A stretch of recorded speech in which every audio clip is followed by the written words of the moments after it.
ನಾವು ಆಶೀರ್ವದಿಸಲ್ಪಟ್ಟಿರುವ ಎಲ್ಲ ಅದ್ಭುತಗಳಲ್ಲಿ ನಾವು ಪಡೆದಿರುವ ಅತ್ಯಂತ ಶಕ್ತಿಶಾಲಿ ವಿಷಯವೆಂದರೆ ನಮಗೆ ಸ್ವ ಇಚ್ಛೆ, ಇಚ್ಛಾಶಕ್ತಿ, ಸ್ವಾತಂತ್ರ್ಯವಾದ ಇಚ್ಛೆ, ದ ಫ್ರೀ ವಿಲ್ ಅಂತ ಹೇಳಬಹುದು. ಸ್ವಾತಂತ್ರ್ಯ ಇಚ್ಛೆ ಅಥವಾ ಆಯ್ಕೆ ಮಾಡುವ ಶಕ್ತಿಯನ್ನ ದೇವರು ನಮಗೆ ದಯಪಾಲಿಸಿದ್ದಾನೆ.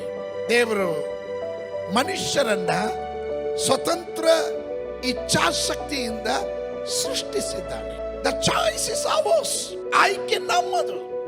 ಆರಿಸ್ಕೊಳ್ಳೋದಕ್ಕೆ ದೇವರು ಶಾಪವನ್ನು ಇಟ್ಟಿದ್ದಾನೆ, ಆಶೀರ್ವಾದವನ್ನು ಇಟ್ಟಿದ್ದಾನೆ, ಒಳ್ಳೆಯದು ಇಟ್ಟಿದ್ದಾನೆ, ಕೆಟ್ಟದ್ದು ಇಟ್ಟಿದ್ದಾನೆ, ಬೆಳಕು ಇಟ್ಟಿದ್ದಾನೆ, ಕತ್ತಲೆಯನ್ನು ಇಟ್ಟಿದ್ದಾನೆ. ಆರಿಸ್ಕೊಳ್ಳೋದು ನಮಗೆ ಬಿಟ್ಟಿದ್ದು.